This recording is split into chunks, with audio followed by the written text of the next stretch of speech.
Praise the Lord.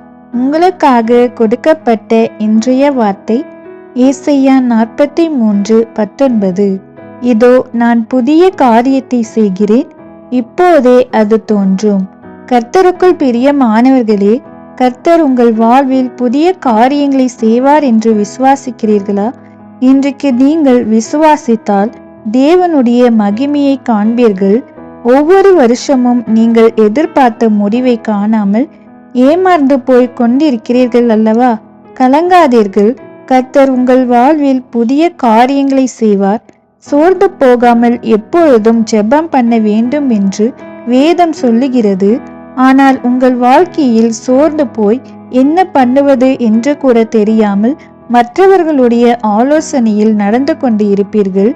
கர்த்தருடைய ஆலோசனை என்பது நம் வாழ்வில் இல்லாமல் இருக்கிறது.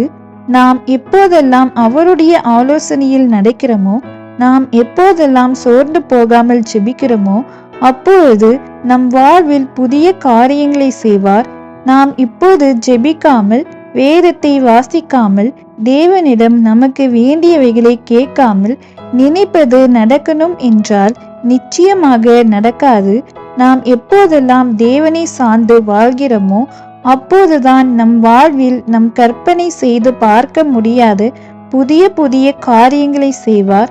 நாம் ஜெபித்த உடனே தேவன் பதில் தருவார் என்றால் நிச்சயமாக தரமாட்டார். ஏனென்றால் கேட்டவுடனே தேவன் கொடுத்தால் அதை நாம் மறந்து தன்னுடைய வழிகளில் நடப்போம்.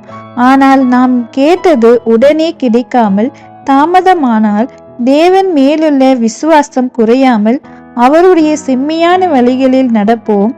தேவனிடத்தில் கேளுங்கள், தகப்பனே, நான் உம்முடைய பிள்ளையாக இருக்கிறேன், நான் உம்முடைய ஆலோசனையில் நடக்க வேண்டும் என்று கர்த்தர் நமக்கு வாக்கு பண்ணினது போல நம் வாழ்வில் புதிய காரியங்களை செய்வார். அவருடைய ஒவ்வொரு செயல்களிலும் தோன்றும். ஆமேன்.